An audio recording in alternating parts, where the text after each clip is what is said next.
Hello friends, இன்றைக்கி நம்ம சேனலில் குழந்தைங்களுக்கான சளி இருமலுக்கான ஒரு கஷாயம் பற்றி பார்க்கலாம். வாங்க வீடியோக்குள்ளே போகலாம்.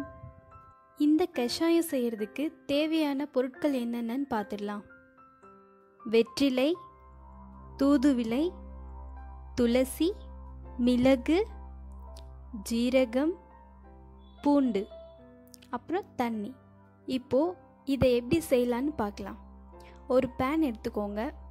அதை ஹீட் பண்ணிவிட்டு அதில் தண்ணி, ஒரு கிளாஸ் தண்ணி ஊற்றிடுங்க. இந்த தண்ணியில் வெத்தலையை குட்டி குட்டியாக பிச்சு போட்டுக்கோங்க. அடுத்து தூது இலையும் அதே மாதிரி குட்டி குட்டியாக பிச்சு போட்டுக்கோங்க. அதுக்கப்புறமா துளசியை நசுக்கி போடுங்க. இப்போது இந்த தண்ணியெல்லாம் கொதித்து வர ஸ்டேஜில் மிளகு, ஜீரகம், பூண்டு இது எல்லாத்தையும் நல்லா ஒன்றா மசிச்சு அந்த தண்ணியிலே போட்டுருங்க.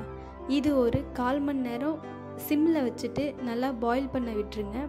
அதுக்கப்புறமா இந்த தண்ணியை ஆற வச்சு வடிகட்டி குழந்தைக்கு, அதாவது ஒரு 6 மாதத்துலேருந்து 1.5 வயசு வரைக்கும், அந்த ஸ்டேஜில் இருக்கிற குழந்தைங்களுக்கு நீங்கள் 3 பாலாடையாக ஊற்றலாம்.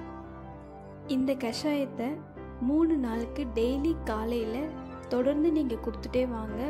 கண்டிப்பாக சளி ஒரு வாரத்தில் கண்டிப்பாக குறைஞ்சிரும். இதை நீங்கள் ட்ரை பண்ணி பாருங்கள். உங்களுக்கு இந்த வீடியோ பிடிச்சிருந்தா மறக்காமல் லைக் பண்ணிவிட்டு உங்கள் ஃப்ரெண்ட்ஸ்க்கும் ஷேர் பண்ணுங்கள். ஓகே, பாய்.